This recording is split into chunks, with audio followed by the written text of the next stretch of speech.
Okay, so hello and welcome to everyone joining us for today's webinar. I'm so sorry about the delay. We had some small technical issues, but we are ready to go now. Today we will discuss the Cyprus quality of life and cost of living compared to the UK. So my name is Laura. I will be presenting this morning. I am originally from the UK, however, have lived in Limassol in Cyprus for over 3 years, and I will provide just a little insight for those wanting to know more about Cyprus life, or if you're thinking to make the move to live on the island from anywhere, really. You will also notice the chat box on screen. So if something is unclear to you or you would like any more information on anything mentioned today, please don't hesitate to ask and I will respond after the webinar using the email that you used to sign up today. So we're going to look briefly at the advantages and disadvantages of both the UK and Cyprus. This is, of course, a general overview of the main points, with actually a little more focus towards Cyprus. It's obviously a popular destination for many looking to relocate, and it's where the Eltoma Corporate Service head offices are located. Generally, we get a lot more inquiries for business and immigration-related services for Cyprus as a jurisdiction. So we will also compare the cost of living as an average standard of living in both countries and how this is measured. So the quality of life survey and what constitutes quality family life in any country. So we'll also look at why there is such an attraction to Cyprus and explain the trends and why a lot of UK citizens are relocating there. Not just UK, from everywhere within Europe and Russia as well. So how to make that a reality if you're looking to move from any country, and yeah, including as well Russia and China. So the points I'm about to discuss cover the main and general considerations that average young working professionals or families tend to be interested in. So these are, of course, subjective, so not everyone will value the same positive aspects or necessarily agree with the negative points of living anywhere. So please bear in mind to take everything mentioned somewhat inconclusively. And of course, if you'd like any more information on anything mentioned, please just drop a note in the comments and I will be happy to elaborate. So some of the advantages of UK life: it's a robust and somewhat stable economy. So living and working in the United Kingdom will provide security of tenure for many individuals because the economy is generally stable. So some of the financial institutions in the country date back over a century because the market has, always been relatively stable and is not expected to significantly change in the next several decades. The strong economy can also be credited to the effective governance, which provides utmost care and importance to all citizens. So an important thing to note is that while the EU continent has suffered somewhat of a recession in the last few years, the UK has remained relatively strong, and there remains enough opportunity for citizens and immigrants alike to build a life there. So this also ties into the financial opportunities there. So working in the UK can be extremely lucrative depending on the type of job or work that you do. The minimum salary as of 2017 was £1,235. So that's UK sterling per month. And there are also a lot of opportunities, increasingly so, to work flexi hours as well. The advanced technology and commercialism. So many cities in the UK are known to be centres of technology and commerce and even fashion. Often the latest gadgets, clothes, cars and other items will always be widely available. The UK is one of the most advanced countries in the world, which is why residents enjoy being part of the various cultural events, activities that celebrate new milestones and developments in different industries. So I've put here convenience society. So it is, the UK is somewhat known as a convenience society. So after you get used to it, it does start to become embedded in how you live, and by comparison does make Cyprus seem quite regimented and not as flexible. So for instance, what I mean by this is if you want to go to eat breakfast at 1 a.m. in the morning, you will always find somewhere to be able to do that. If you feel the need to drop off your dry cleaning, for instance, on a Sunday afternoon, that's no problem at all. If you want to go shopping after you work late, it's always interesting to bear in mind that in Cyprus most shops close by 6 p.m. Midweek and are often closed on Sundays.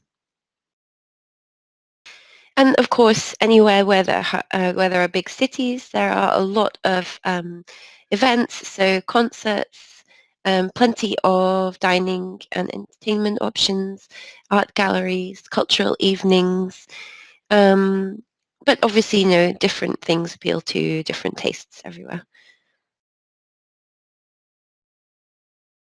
And we will look at the NHS. Of course, the healthcare and education is an important aspect of living anywhere.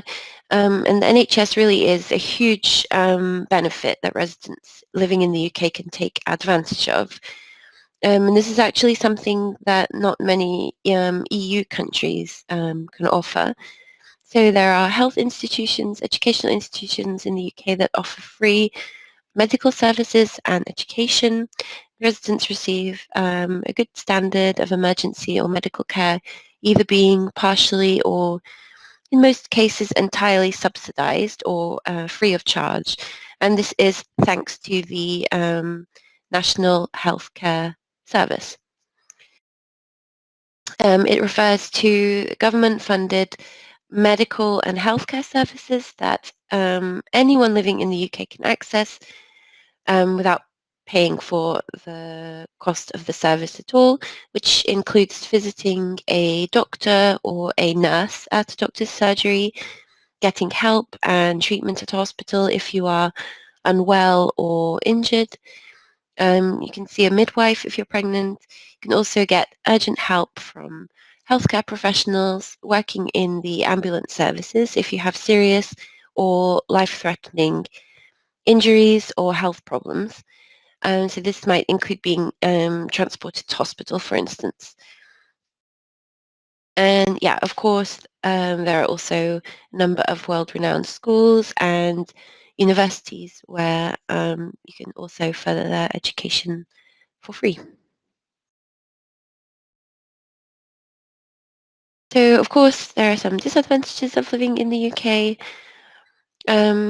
Despite the financial opportunities available, many residents experience the high cost of living in the United Kingdom. So, in fact, The Guardian states that the UK has the worst quality of life in Europe due to such a high number of bills, so utility bills, rent, transportation are all extremely expensive compared to most other destinations, not just in Europe, but around the world. But this is, of course, offset with higher salaries, however. Another disadvantage is council tax. So this is a charge to pay for all working citizens that live in the UK. So the amount of council tax depends on what band your home that you're living in falls under. So, for instance, this will be cheaper if you live in an apartment or a flat. So it's a local taxation system. It's a tax on domestic property, and it was introduced in 1993, replacing what was known as community charge or poll tax. So each property is assigned one of 8 bands based on property value, and the tax is set at a fixed amount for each band. So some property is exempt from the tax, um, while some get a discount. However, in 2015, the average yearly council tax bill was £1,196, which is obviously, quite a substantial figure. If you are thinking about living somewhere else in Europe, this council tax will be included in your income tax, so it will be deducted directly from your salary. So yeah, generally council tax is difficult to avoid or evade, and therefore has one of the highest collection rates of any tax. So of course, some more disadvantages is the increasing governmental restrictions on freedom. This is referring a little bit to lack of privacy due to increasing surveillance and data recorders. And anywhere really that there is larger cities, of course, it falls subject to overpopulation. So there's a lot more traffic. Everything is generally busier and not as relaxed if we're going to compare directly to Cyprus, for instance, which it has a lot more of a relaxed atmosphere in most towns or cities generally. And of course, poor weather conditions. Because of the position of the UK on Earth, it is on the same latitude with some rather cold parts of Canada in North America. So the Gulf Stream brings warm air from the south, which is why it's not constantly freezing. However, it also brings a lot of rain, and ultimately it is a comparatively small island surrounded by sea. In the rest of the country, according to the UK Met Office, the average rainfall in the UK is 1,154 millilitres per year. So on average, it also rains for 156 days per year. However, some parts of England are much wetter than others, and the farther south you go, um, the more unlikely it is that you'll have to pack an umbrella. So weather can be unpredictable and erratic as well. It can be sunny for a few hours, snowy for another few hours, and then rainy at the end of the day. This means that residents have to be prepared for unpredictable weather, rain, and year-round quite cold temperatures. So this is not only limited to the winter months, it also affects pretty much summer and spring seasons as well.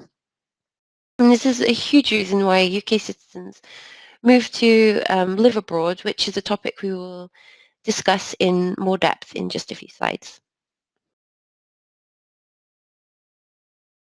Okay, so moving on to Cyprus now, I will just briefly talk about this as we will go into depth looking at why Cyprus is a popular destination for expats. So of course, the Mediterranean quality of life.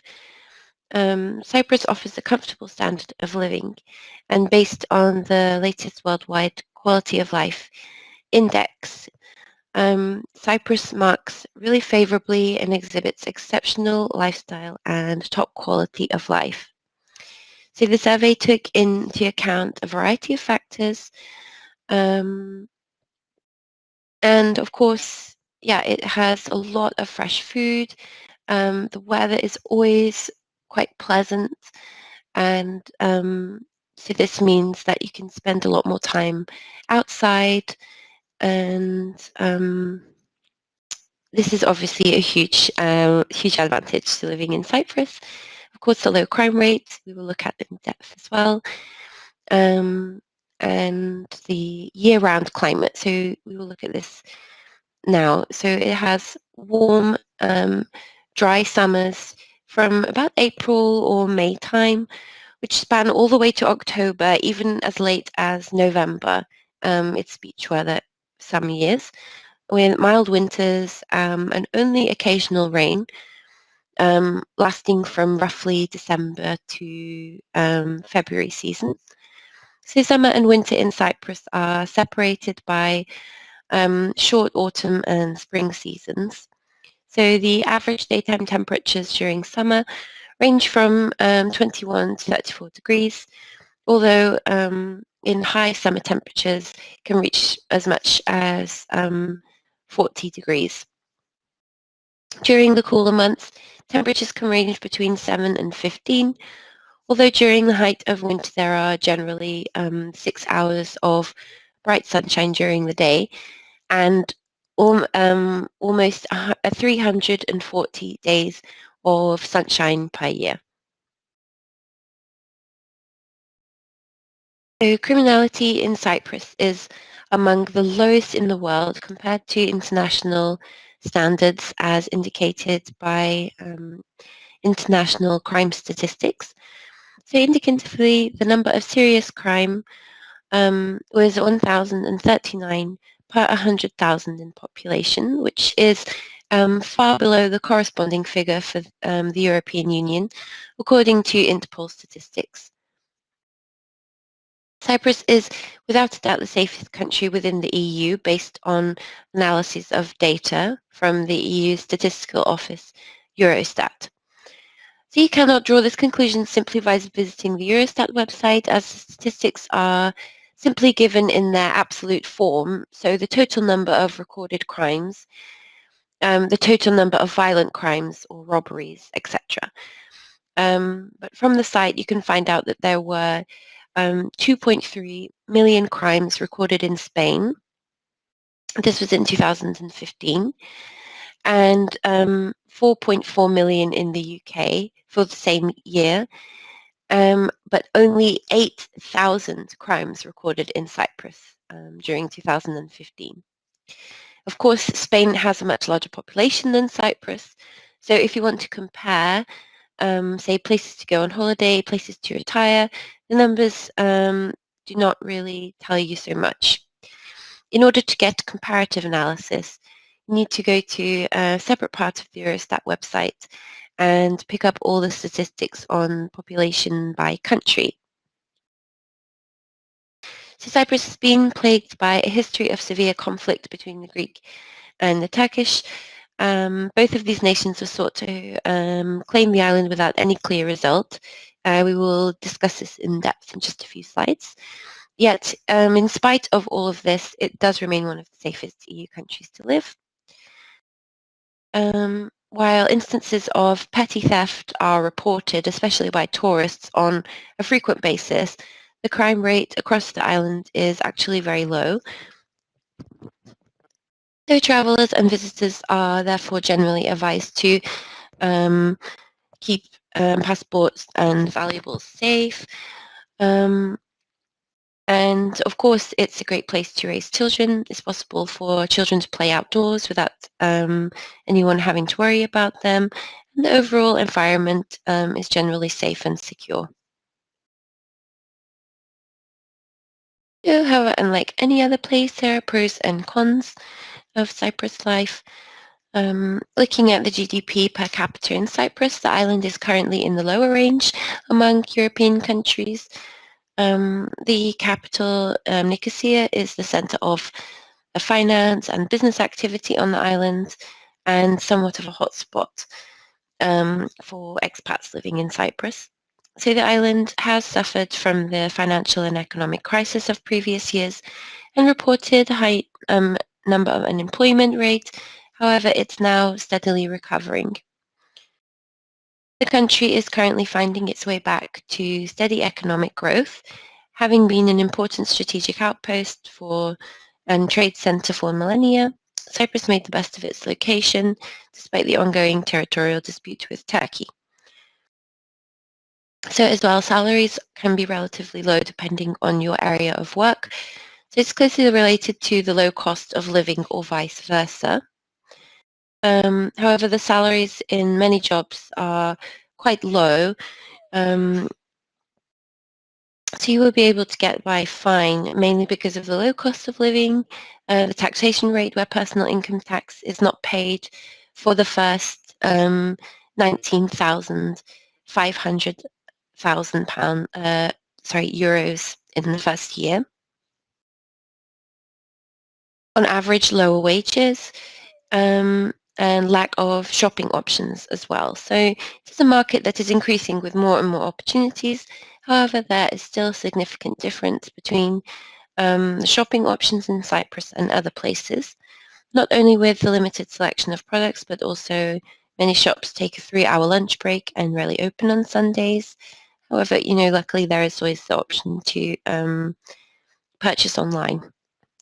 So tourism is also a major driver of the economy in Cyprus. So because tourism is heavily focused on the summer season, the popular tourist destination almost comes to a complete halt during the off-season. So the winter slowdown might be a positive for you. However, there is a significant difference in the opportunities between the summer and the winter seasons. So off-season tourism is picking up, and plans for casino and international quality new golf courses for off-season tourism is bound to pick this up in the next few years. And perhaps something safety-wise to mention that won't be in the travel guides is that Cyprus falls on an earthquake zone. So most travel guides don't really mention this, but the Turkish tectonic plate connects with the African one just south of the island of Cyprus, and occasionally some earthquake can be felt. Since 2005, the south coast has seen 6 only minor tremors of low magnitude, but it's not, a huge point to pick up on, really. So lack of public transport infrastructure. So of course there are 2 main airports in Cyprus that are reliable, busy hubs that can really take you anywhere in the world that you want to go. This isn't the same for the internal travel in the islands. So there hasn't been a rail network in Cyprus since the 50s. Buses are available and are fairly inexpensive. Unfortunately, they are not always reliable and routes can be very limited. So many people opt for private taxis. Although these can often not be metered and therefore be quite expensive. However, apps like Uber are being increasingly used. A car is pretty much a necessity in Cyprus for 2 reasons: because of the mediocre public transport and as well because of the extremely hot summers, which often leave you too hot to walk during the hottest months. So an interesting point of discussion is the island divide. That would affect you if you lived really in Nicosia. However, also for those wanting to travel around the island, something you will encounter is the last divided capital in the European Union. So for more than 4 decades, a United Nations patrol buffer zone has bisected Nicosia, running right through the Cyprus capital and dividing the historic heart of the city. So it was a casualty of war, at first a result of intercommunal fighting that took the form of Turkish Cypriot, some like sort of ghettos in the 60s, and then as a no man's land between ceasefire lines um, by little more than what 2 opposing armies agreed were their last defended positions. So at 6 a.m. On 18th of August 1974, the dead zone officially became into being. On account of it, it doesn't really look like anything special today. Behind reinforced sandbags, barrels and barbed wire, it remains for the most part a lifeless strip, with the exception of the odd UN patrol. While at intermittent points, the Greek and Turkish Cypriot conscripts in national service still face each other. This time warp also offers hope. So for the last 18 months, the island's leaders, President Nikos Anastasiadis and Mustafa Akinci, have been holding peace talks, actually in the abandoned airport complex inside the dead zone. So these talks are aimed at uniting the island's internationally recognized Greek-run south with its non-recognized Turkish-controlled north. So there were also discussions in Geneva in a historic summit between Greece, Turkey, and also the UK. This is Cyprus's post-colonial guarantor powers. So for the first time, it was last year in 2017, everyone agreed that the island possesses leaders who are determined to overcome the division. In another first, they have also agreed to pore over maps, focusing on the territorial trade-offs needed for a solution to a dispute that has defied international resolution for a very long time now. For decades, the dead zone was the most potent symbol of that division. However, now in the Home for Cooperation, the community centre opposite the Ledger Palace in the middle of the no man's land has become a zone of life and interaction, a place of mingling, and for people who no longer want to insult the memory of the other.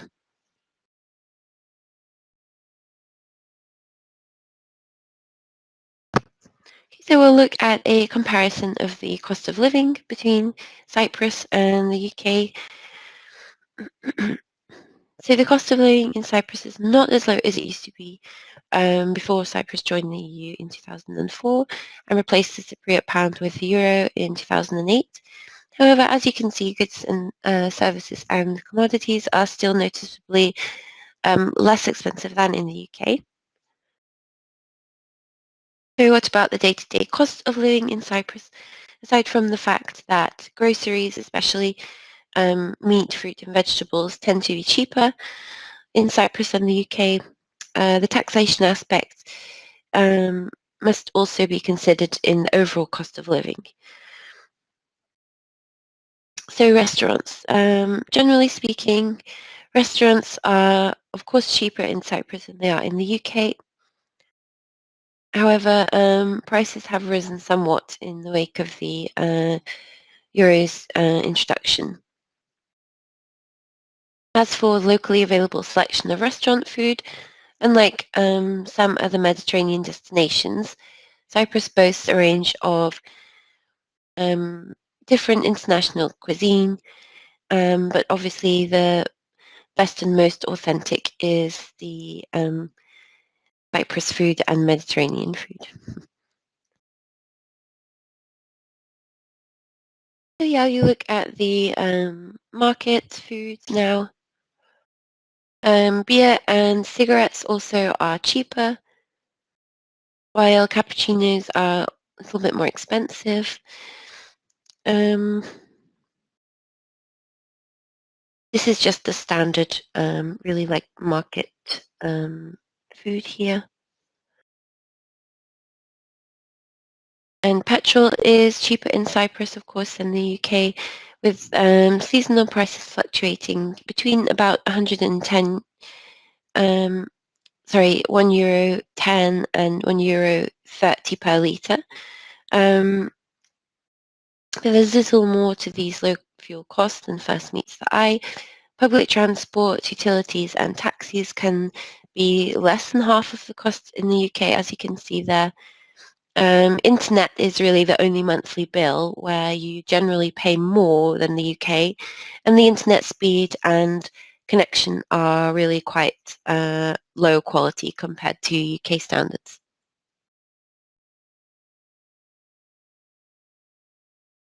As well for preschool and primary school, there are, however, Also, very high standard public schools that are free of charge in both Cyprus and the UK.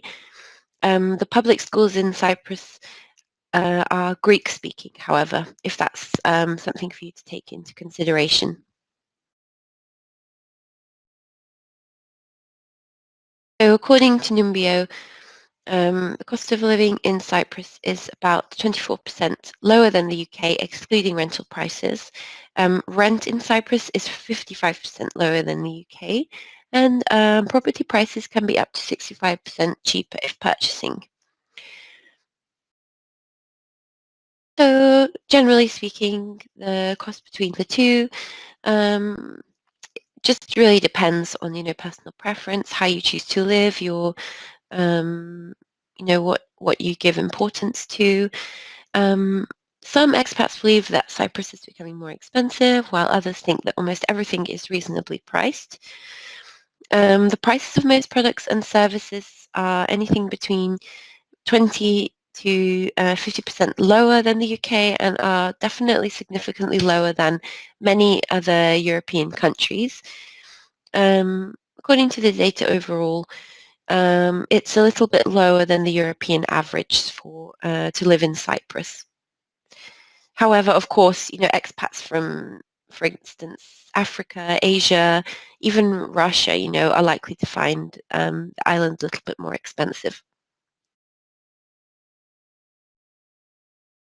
Okay, so look at the standard of living now.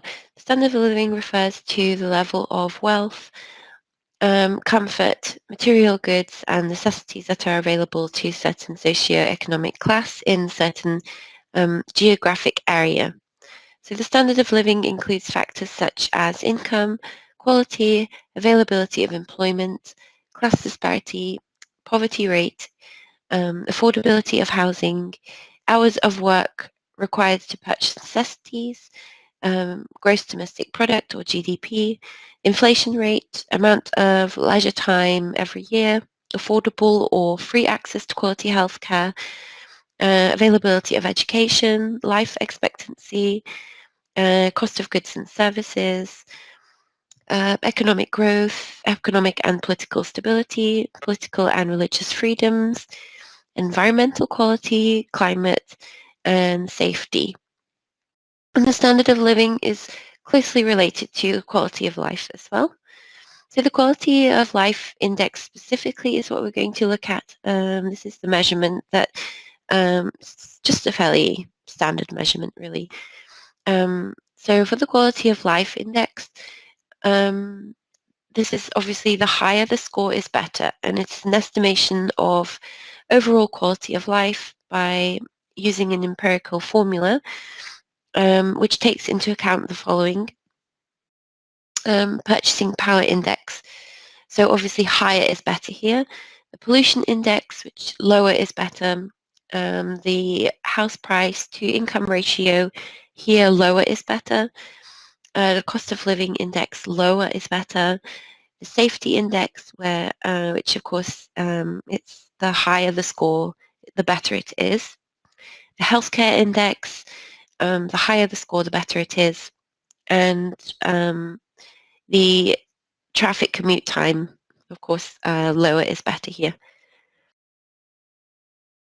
So let's see how the UK and Cyprus fare in comparison to each other.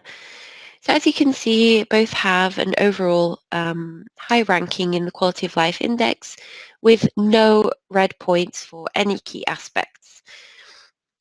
So the only moderate score where the UK is, you could say, is underperforming is safety, the cost of living, and the property price to income ratio, and traffic commute time as well. These are all points previously discussed as the disadvantages for the UK, whereas Cyprus only scores moderate for 3 points, namely the purchasing power, the healthcare index, and interestingly, pollution too. This could be to do with the lack of public transport, the way that in summer it's really, you can't really cycle, you can't really walk anywhere, you really have to drive.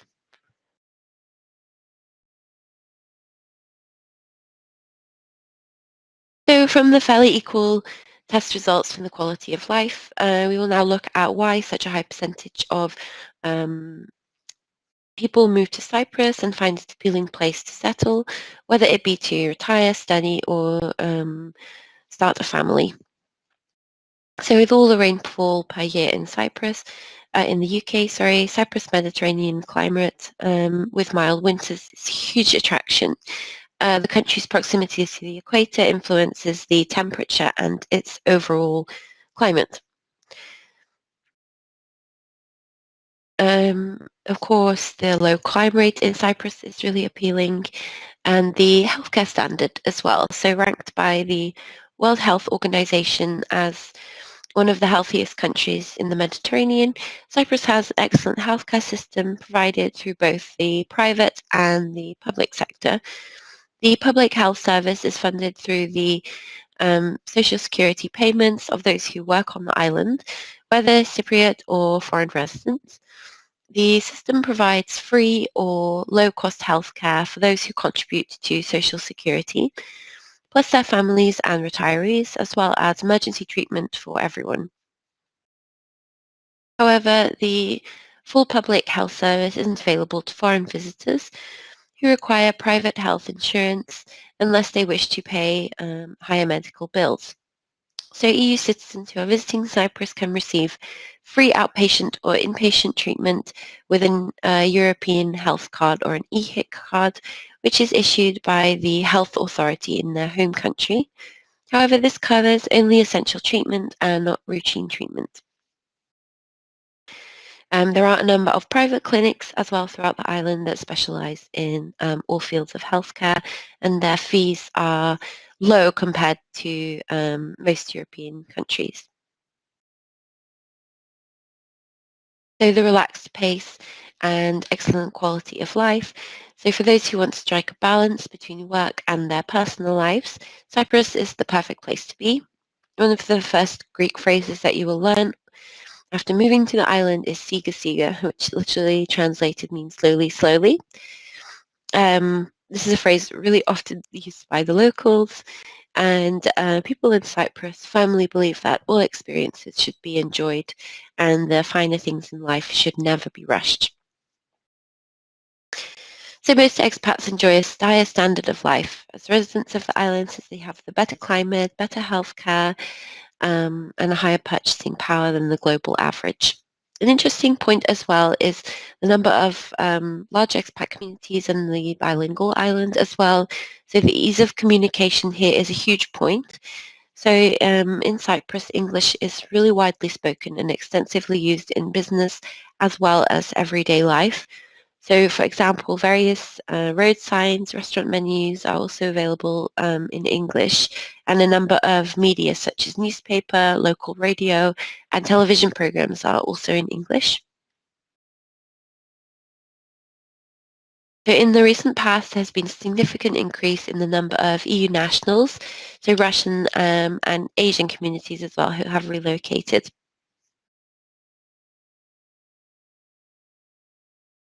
And the beaches as well. The beaches in Cyprus almost deserve a section of their own. They are consistently voted among the best beaches in Europe, and with the long summers and the high heats, um, beaches are the perfect way to spend summers there. And yeah, we will talk about the expat communities as well. So there's a huge population of foreigners based in Cyprus, primarily because of the reasons listed above.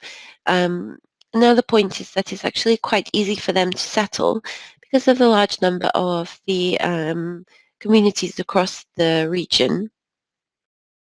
Um, so I mean, we're focusing on UK expats moving. Um, So Paphos is known as Little England, typically, and Limassol is interestingly known as Little Russia, due to the large number of UK and Russian communities living there respectively. So taxation is one of the many advantages of living in Cyprus. There's a really high income tax threshold, and special rates for foreign pensions and interest can be tax-free for up to 17 years.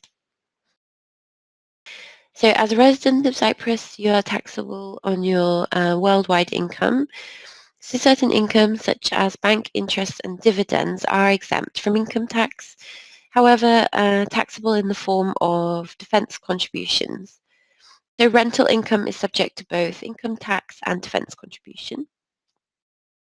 As already discussed, the first €19,500 of income tax is free, and after that rates start at 20% and rise progressively to 35% for income over €60,000. And one of the biggest advantages for retirees is that if you have UK pension income under the Cyprus UK double tax treaty, the income is taxable is solely in Cyprus. So this applies to all pension income, whether paid by the UK government, an occupational pension, or a private pension fund. This is unusual because in most other countries, government service pensions remain taxable, however may also be taken into account for income tax calculations in the country of residence. So foreign pension income receives special treatment, and actually the individual chooses how it is taxed. So it can be taxed at a flat rate of 5% on excess of over €3,420, or the normal scale rate of income tax as discussed previously. And you can choose the method that works best for you. The defence contribution qualifies for 17 years exemption. So this defence levy applies to worldwide investment income of individuals who are resident and domiciled in Cyprus at the following rates. So 30% or 3% if your income is less than 12,000, dividends or shares at a rate of 17%, and rental income at a rate of 3%. And since 2015, Cyprus non-domiciles don't have to pay any defence contribution. Generally, you will be considered Cyprus domiciled if you were born in the country or you have been resident for 17 out of the last 20 years. So capital gains tax as well. There is no capital gains tax in Cyprus on the sale of shares. It's only payable on gains arising from the sale of real estate located in Cyprus, regardless of whether you are a resident or not. So property in the UK or anywhere else is also exempt. So where it is due, it is charged at a flat rate of 20%. However, this is not included on any a local inheritance either. So a new field of vision has opened up for the property industry and other major investments in response to oil and gas that has been found in Cyprus, with big projects such as ports, marine, regarding tourism and property industries, which are already planned and under construction. So all these upcoming projects offer huge daily development to the island, making Cyprus one of the most attractive places for investment in Europe. So traditionally, Cyprus has been a sought-after location for overseas buyers looking for a holiday home or secondary investment property. The Cyprus property market has regained stability after a downturn caused by the global recession. Cyprus property investment can provide outstanding value and in comparison to other EU countries can offer foreign investment, a safe return on investment, or just a place to live as well. The market on the island is buoyed by the government's increased investment in infrastructure and the 5 new approved marinas and golf courses that are also currently being developed. So any key rule of investment strategy is that it should be specifically designed around your circumstances, objectives, and risk tolerance. So Your circumstances change drastically when you move to a country and retirement, so your strategy needs to be professionally reviewed to establish how it should be adjusted to suit your new life and goals. The Cyprus property developers have a large inventory of sites and builds available in various locations. So there are many apartments, villas and houses all over the island, and both resale and rebuild properties are available. It can provide equally good value for investment. If the intention is to use the property for holiday rental income, then it's important that it be located close to the tourist centres. Work with a reputable estate agent or service provider that has knowledge of the tourist industry and the towns that are most attractive for the owners of rental property. So when investing in property for the purpose to rent or lease, your next step will be to secure a trustworthy and dependable property management company that will provide all the required services such as completion of necessary documentation and repair of any furnishings, which we will look at in just a few slides. So the real draw for a number of international luxury homeowners is the array of incentives they get from the government. So real estate prices haven't gone up much since their steep decline during the 2008 financial crisis, and there is a surplus of homes in the market. However, there are signs of stabilization, mainly due to government incentives. So in 2015, the authorities came up with a temporary program reducing the cost of title deed transfers by half. And the spokesperson for the Ministry of Finance recently stated that this incentive may soon become permanent. He also spoke about another law to be introduced, which will cut property tax by almost 75% and maybe even abolish it completely by 2019. So according to legislation, anyone who spends over 183 days in Cyprus is entitled to become a tax resident.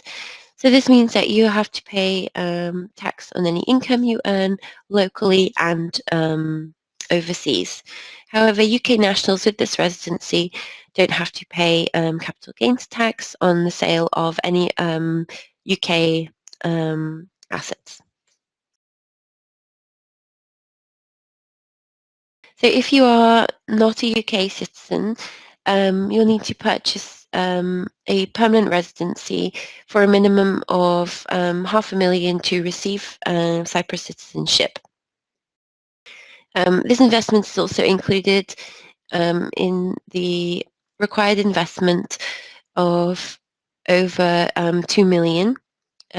As the property market increases in value, of course, you can also reap the increase of the property value as well. So foreigners can easily purchase a house or buy land and build a home. The price of real estate is quite reasonable compared to the UK and other European countries.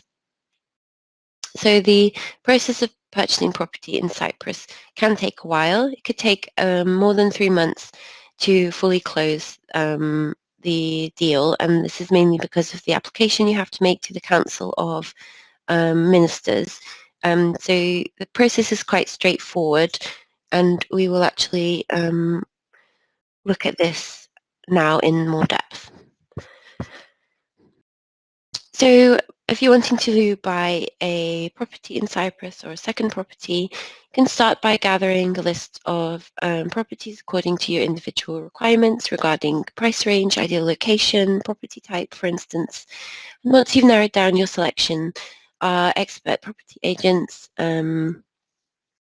can arrange personal viewings and be on hand throughout the entire process to assist with any vital information. And after you have found the house that you would like to buy, now, of course, you have to talk about the documentation to secure the property. So this includes a preliminary agreement, which should be signed and deposit should be paid. Um, the preliminary agreement can also be referred to as a reservation agreement. So upon signing the required documentation, the property can then officially be taken off the market for conducting the necessary legal checks and clarification on the terms of the deal. So you have to open a bank account as well. At the same time the property is reserved, the buyer should look to open an account for the Cyprus bank. That's a fairly straightforward and simple stage. And then the sales agreement as well. So once all the above steps have been successfully completed, the buyer and seller enter into a contract of sale, which requires signing a legally binding contract. After the written contract has been agreed and signed, then this is when the application to the Cyprus Council of Ministers has to be made in order to obtain a permit used for purchasing the property. And this is a document required for non-Cypriots. It's a fairly easy form. It doesn't take so much time to complete, but you may see that the processing time, this is what adds maybe a few months to the processing time of any application for house purchase in Cyprus. The next stage is the ownership rights secured with the land registry. So the next step involves perhaps legal advisor submitting the contract to the Cyprus District Lands Office to formally register the purchase with the jurisdiction. The Lands Office will stamp the contract, record it in the official land registry, and after this stage has been completed, this will effectively secure all ownership rights over the property until a separate certificate of ownership is issued. So the payment for the property can be sent directly to the seller's account. However, for increased security, I'd recommend using what's called an escrow account, which offers a more protected method of payment, especially for cases where the property is under renovation or still being built. And that way you can make payments in installments as the construction develops. And finally, the transfer of ownership certificate, and this is also known as a title deed. So the transfer of the title deed with the buyer can be completed straight away.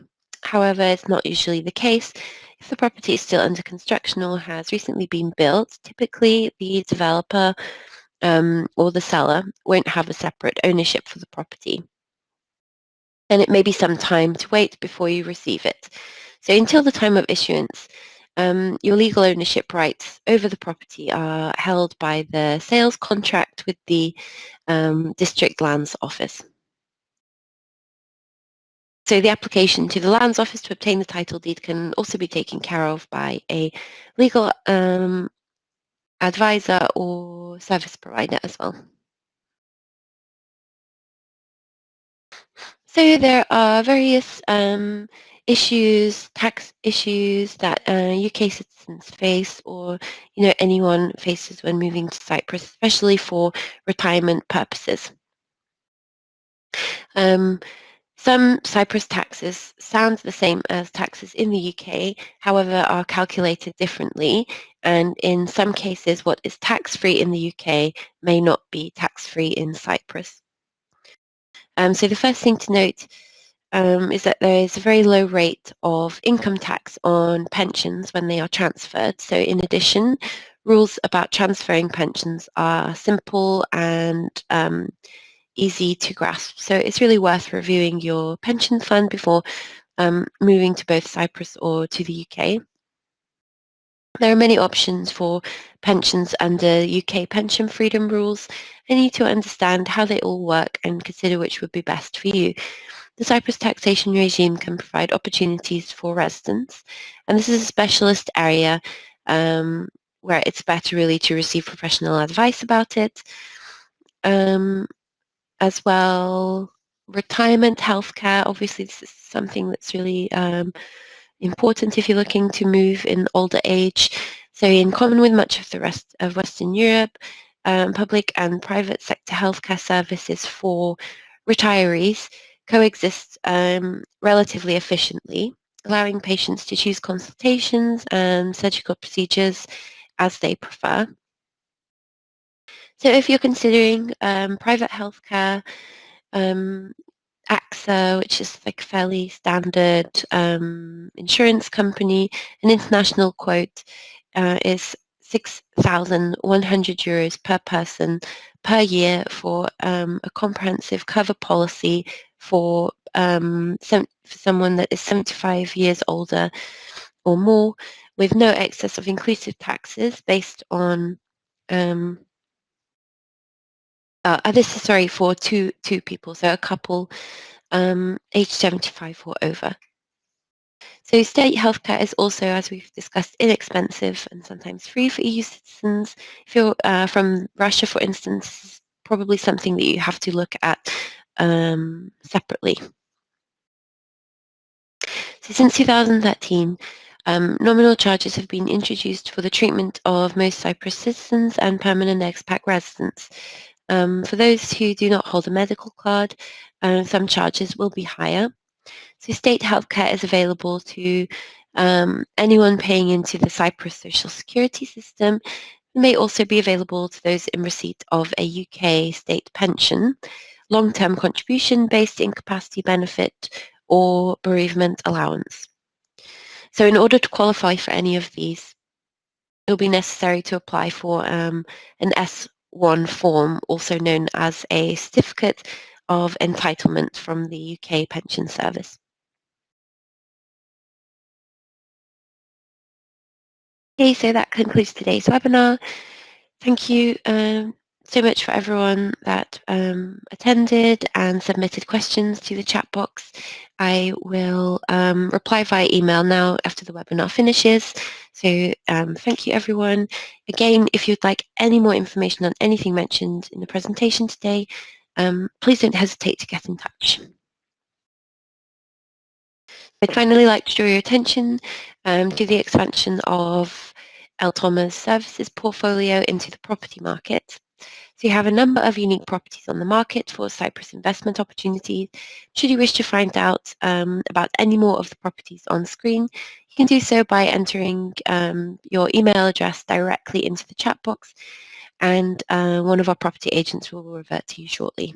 Alternatively, you can also visit eltoma-property.com. Okay, so thank you again and wishing you a nice rest of your day.